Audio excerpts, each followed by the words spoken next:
दिवाली एक धंधा है। हमारे इंडियन ट्रेडिशन में दिवाली सबसे बड़ा त्यौहार है। श्री राम जी इस वक्त 14 साल का वनवास करके अयोध्या में वापस आए थे और इसी खुशी में दिवाली की शुरुआत हुई।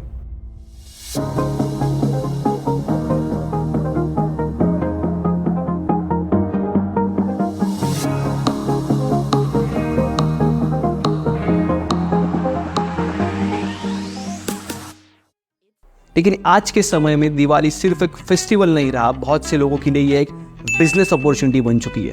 कोविड के बाद हमारे देश की इकोनॉमी बढ़ी है तो उसमें सबसे बड़ा हाथ हमारे फेस्टिवल्स का है, चाहे वो होली हो, नवरात्रि हो, गणेश चतुर्थी हो या फिर दिवाली ही सही। 2023 में इंडिया में हुआ सबसे बड़ा इवेंट ओडीआई वर्ल्ड कप, जो कि 1.5 महीने का इवेंट था, जिससे इंडिया पर 11,637 करोड़ रुपए का इकोनॉमिक इम्पैक्ट पड़ा था।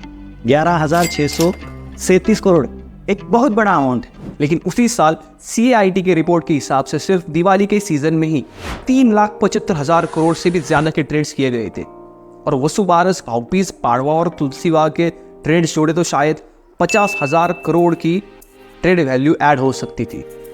शॉकिंग है ना? तो आज हम दिवाली के हमारे भारत देश पे पड़ने वाले इकोनॉमिक इम्पैक्ट के बारे में बात करेंगे।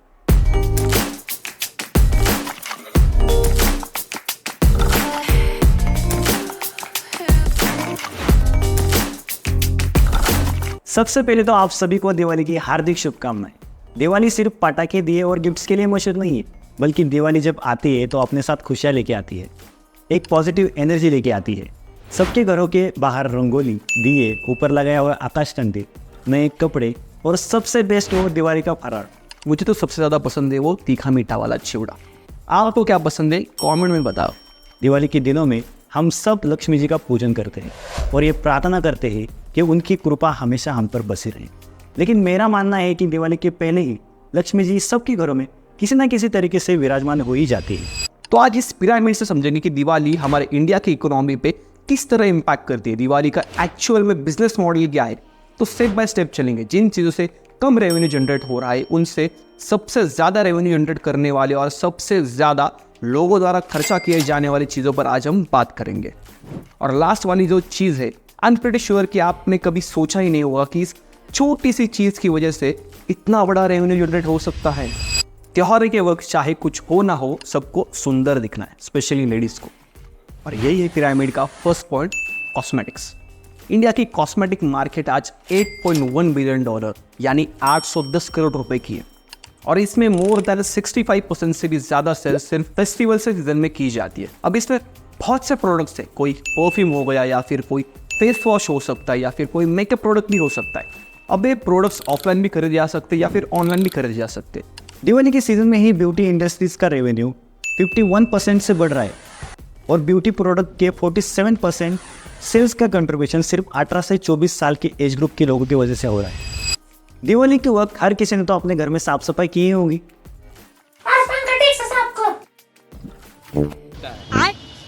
ये तो हर साल सुनने को मिलता है। पंखे के जैसे हमारे घर में कई सारे ऐसे इलेक्ट्रॉनिक प्रोडक्ट्स होते हैं जो कि खराब हो चुके हैं या फिर बहुत ज़्यादा पुराने हो चुके हैं। अब नए अप्लायंस लेने का दिवाली से अच्छा और कौन सा टाइम हो सकता है।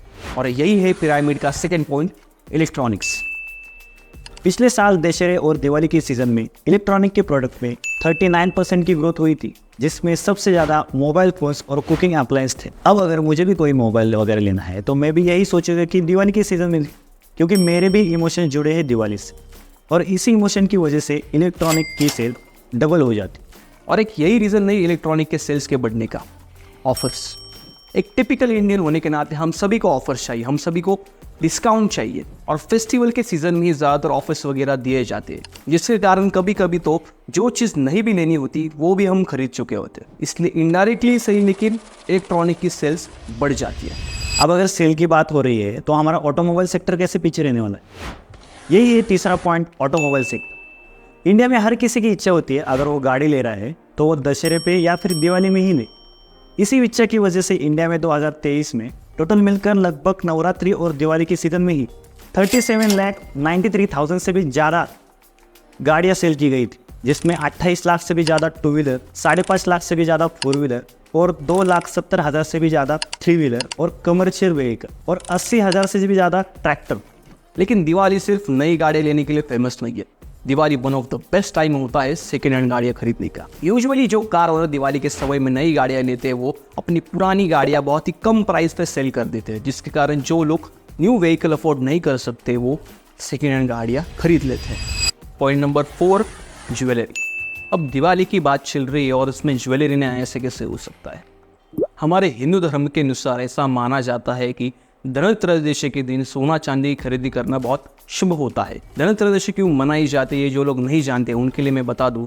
हमारे हिंदू धर्मशास्त्र की कथाओं के अनुसार जब समुद्र मंथन हुआ था तब उसके दौरान भगवान धन्वंतरी, जो कि भगवान विष्णु जी के 12वें अवतार माने जाते हैं, वो अपने हाथों में अमृत कलश लेकर प्रकट हुए थे। इसलिए धनत्रयोदशी के दिन बर्तन और सोना खरीदना बहुत शुभ माना जाता है। अब सोना चांदी की क्रेज़ कितनी है ये तो आप सभी जानते ही होंगे, तो लोग सोना चांदी खरीदते क्यों है ये तो सवाल ही पैदा नहीं होता।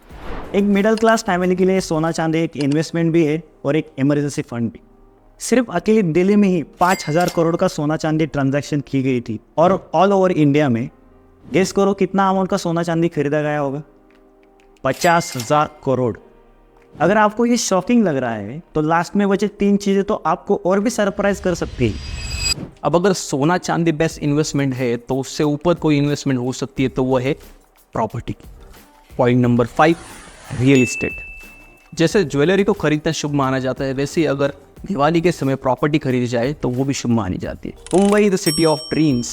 हमारे भारत देश में सबसे ज़्यादा प्रॉपर्टी रेट कहीं है तो वह है मुंबई में। मुंबई के एक नॉर्मल एरिया में एवरेज प्रॉपर्टी रेट 30,000 पर स्क्वायर फुट तक है, और प्राइम लोकेशन की तो बात ही छोड़ो, 70 से 90,000 पर स्क्वायर फुट इस प्राइस पे प्रॉपर्टी बेच जाती है। लेकिन फिर भी पिछले साल नवंबर में पहले 10 दिनों में ही, मतलब दिवाली के दिनों में ही 4,800 प्रॉपर्टी का रजिस्ट्रेशन हुए थे।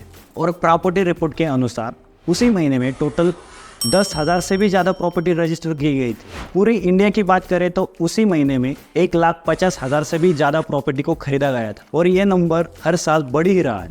2021 में 1,14,500, 2022 में 1,47,300 और 2023 में 1,50,000 से भी ज़्यादा।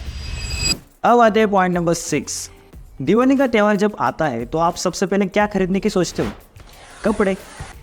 सबसे पहले तो हो गए भाई कपड़ों की शॉपिंग, बाकी सब बात।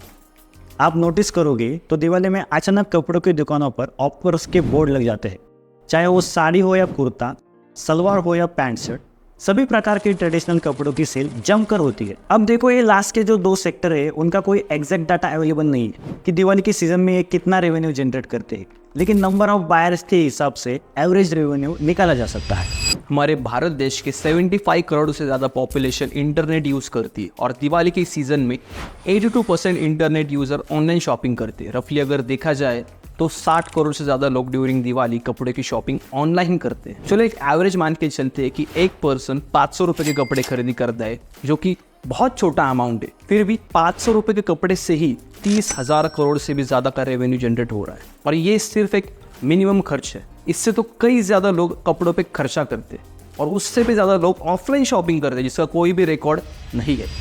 And last but not the least, जिस पे इंडिया का हर एक घर, हर एक पर्सन जो दिवाली सेलिब्रेट करता है वो इस चीज़ पर खर्चा करता ही है, वो है स्वीट्स एंड नमकीन। दिवाली आए और घर में स्वीट्स ना हो, ऐसे कैसे हो सकता है? एक आर्टिकल के हिसाब से हमारे भारत देश में 100 करोड़ से भी ज़्यादा लोग दिवाली सेलिब्रेट करते हैं, और मैं ये 101% कह सकता हूँ कि हर एक इंसान 100 रुपये से ज़्यादा तो स्वीट्स पे खर्चा करता ही है। लेकिन 100 रुपये भी लेके चले तब भी सिर्फ स्वीट्स पे ही हमारे इंडियंस द्वारा 1,00,000 करोड़ का खर्चा किया जाता है, और ये भी एक मिनिमम अमाउंट है। और भी ऐसे बहुत से चीज़ें हैं जिन पे लोगों द्वारा इन दिनों में खर्चा किया जाता है, जैसे कि फूल हो गए। पिछले साल ही 5,000 करोड़ की फूलों की सेल हुई थी, 2,000 करोड़ की फलों की सेल हुई थी, और सिर्फ दिल्ली में ही लिकर बॉटल पे 525 करोड़ की सेल हुई थी। बाकी भी चीज़ें हैं जैसे कि पूजा की सामग्री, फटाके, बेकरी प्रोडक्ट्स, गिफ्ट्स, दिवाली के फरार के लगने वाली groceries, dry fruits, lights, decorative items, travelling expenses, और ना जाने कितने ऐसे चीज़ें हुई जिन पे लोगों द्वारा खर्चा किया जाता है। लेकिन इतना खर्चा होना हमारे भारत देश के प्रोग्रेस के लिए एक अच्छी बात है, क्योंकि दिवाली में सड़क पे अपना प्रोडक्ट बेचने वाले लोगों से लेकर शोरूम में बेचे जाने वाले प्रोडक्ट तक सभी का फायदा होता है। हमारे फेस्टिवल की वजह से हमारे भारत देश की इकोनॉमी बढ़ रही है, लेकिन 2022 तक हमारे त्योहारों का एक बड़ा फाइनेंशियल हिस्सा चाइना की तरफ जा रहा था। लेकिन जब से चाइनीज़ प्रोडक्ट को बैन किया गया है तब से पिछले साल दिवाली में चाइना प्रोडक्ट की सेल पे 1 लाख करोड़ रुपए का ड्रॉप हमें देखने को मिला है। लेकिन अभी भी मार्केट में बहुत से ऐसे प्रोडक्ट्स अवेलेबल है। तो चलो आज ठान लेते हैं कि इस दिवाली में हम जो भी चीज़ें खरीदेंगे वो हमारे देश की होगी। ज़्यादा से ज़्यादा हो सके उतनी चीज़ें हम गरीब लोगों से खरीदेंगे। मैं तो इसका ध्यान रखूँगा, क्या आप भी रखेंगे? अगर आपको मैं जो बोल रहा हूँ वो सही लग रहा है तो एक कमेंट कर दो, make in India by in India, और अपने सभी दोस्तों को ये वीडियो शेयर कर दो जिससे उन्हें भी पता चले कि हमारे त्यौहार की वजह से हमारे देश पे क्या इम्पैक्ट पड़ता है। और फिर से आप सभी को और आपके परिवार को हमारी तरफ से दीपावली की हार्दिक हार्दिक शुभकामनाएं।